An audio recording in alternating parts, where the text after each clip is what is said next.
देखिए, क्रेज तो कम हुआ है मोदी जी के प्रति जो 2014 में मोदी मोदी के नारे लगे थे, वो तो निश्चित रूप से नहीं है। अब क्यों नहीं है, इसके कई रीजन हो सकते हैं। उसमें सबसे बड़ा जो मूल कारण होता है वो है राष्ट्रवाद और हिंदुत्व। देखिए, ये एक महत्वपूर्ण बात है कि जिस विचारधारा को लेकर के बढ़े थे वो तो यही थी, राष्ट्रवाद और हिंदुत्व। और ये दो चीज़ें इस देश को चाहिए थी, क्योंकि राष्ट्रवाद के जो कॉन्सेप्ट था वो 370 की बात देख करके, जम्मू कश्मीर की कंडीशन को देख करके, आतंकवाद को देख करके सबके मन में था कि राष्ट्र सुरक्षित नहीं है और हमें एक ऐसा मजबूत लीडर चाहिए जो कि ये सब सुरक्षा हमें दे सके।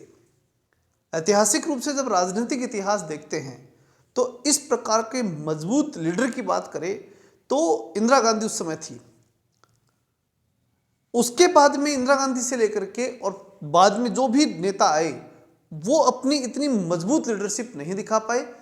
ये कारण हम कह सकते हैं कि उसमें पॉलिटिकल मेजॉरिटी उतनी मजबूत नहीं थी, या अगर राजीव गांधी के पास अगर इस प्रकार की मेजॉरिटी आई भी तो उतने शानदार लीडर के रूप में वो नहीं उभर पाए, उतने मजबूत लीडर के रूप में नहीं थे। उनके द्वारा जो श्रीलंका के अंदर IPK भेजा गया वो भी असफल जो है एजेंडा रहा, बहुत सी चीज़ें रही इस देश में।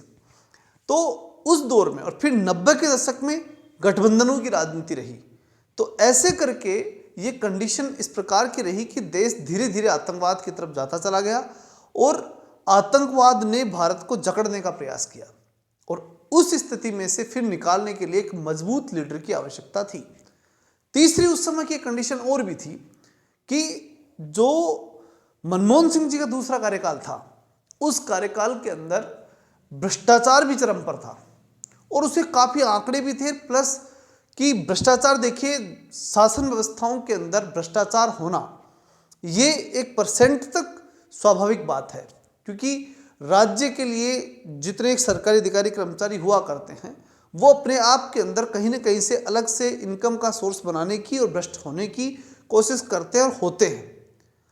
आप दुनिया की किसी भी शासन को ये नहीं कह सकते कि वहाँ भ्रष्टाचार नहीं पाया जाता, चाहे कितनी % पाया जाता है, किस रूप में पाया जाता है, किस तरीके से उसको हैंडल किया जाता है, वो सब अलग अलग हो सकता है।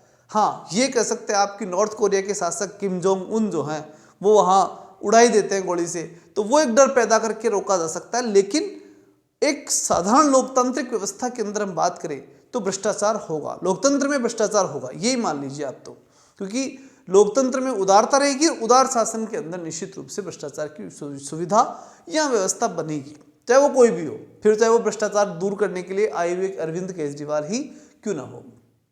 तो हुआ यह था कि उस दौर में जब हम बात करते 2014 की, तो उस दौर के अंदर भ्रष्टाचार का भी एक मुद्दा था। तो 3 चीज़ें हो गई, क्या हिंदुत्व, राम मंदिर चाहिए था, देश के अंदर हिंदुत्व का एक कॉन्सेप्ट था, वो तो था ही। दूसरा राष्ट्रवाद, राष्ट्रवाद और जो भ्रष्टाचार जो था, ये 2 ज़्यादा मजबूती से उस समय बढ़े हुए थे।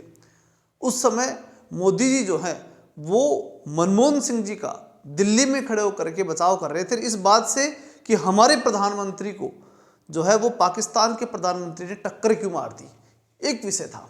और उस विषय को इस प्रकार से हाईलाइट किया कि लोगों का सीधा राष्ट्रवाद, नेशनलिज्म जो है ये किसी भी राष्ट्र के नागरिकों के लिए बहुत बड़ी बात होती है, और वो डायरेक्ट हिट कर रही थी। और वो चीज़ें चूँकि एक तरह से शासन व्यवस्था के अंदर इनका महत्व उस समय तक इतना दिख नहीं रहा था, तो लोगों का ज़्यादा प्रभाव वहाँ पर दिखाई दे रहा था। तो वो सब आए, लोगों ने निकल करके वोट किया और जज के वोट किया और मोदी जी को शासन दे दिया।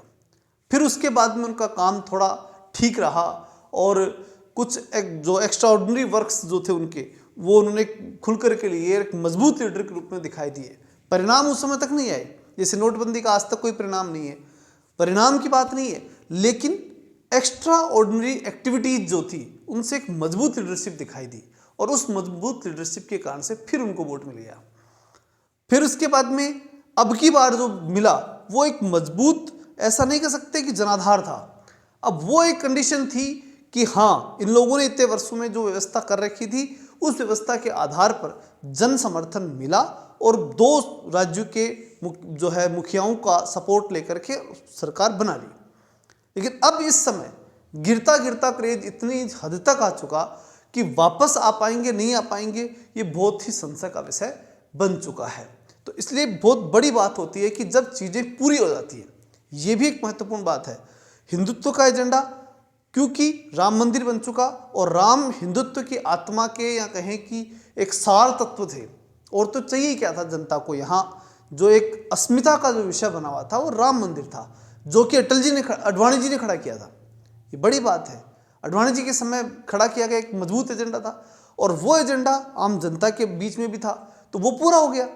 तो जो हिंदुत्व के लिए वोट देने वाली बात थी, कि राम मंदिर के लिए वोट देने की जो बात थी, वो एक प्रकार का जो रैली निकाल करके कहा जाता था कि मंदिर वहीं बनाएंगे, ठीक है, तो वो जो कॉन्सेप्ट है वो अब समाप्त हो चुका।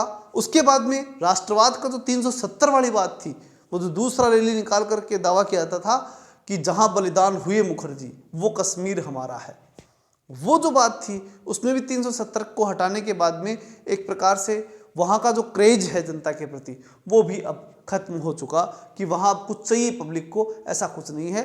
ठीक है, 370 हट गया, शांति है, मामला ठीक है, सब ठीक है।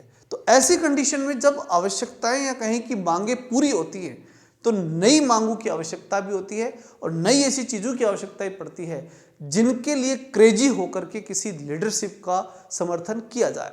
आज वो जो मोदी का जो कॉन्सेप्ट है वो समाप्त हो चुका। बेरोजगारी का आलम बढ़ रहा है, लगातार युवाओं में असंतोष बढ़ रहा है, और सबसे बड़ी बात कि पढ़े लिखे जो बेरोजगार हैं उनकी संख्या लगातार बढ़ रही है, और वो चीज़ वो कहीं ना कहीं पिंच कर रही है सोसाइटी को, और वो सोसाइटी एक तरह से ये मान के चल रही है कि ये शासक अब इतना बढ़िया नहीं है। अब एक चीज़ की कमी रह रही है, और वो है बेस्ट ऑप्शन। आज की तारीख में यदि बहुत अच्छा ऑप्शन मोदी जी का मिल जाए, या मोदी जी की कैटेगरी से अगर थोड़ा सा कम भी चलेगा, तो निश्चित रूप से पब्लिक उधर झुक सकती है और जाकर के और वोट दे सकती है। ये बड़े स्तर की बात है, क्योंकि अब वो जो क्रेज था वो क्रेज लगभग समाप्त हो चुका है।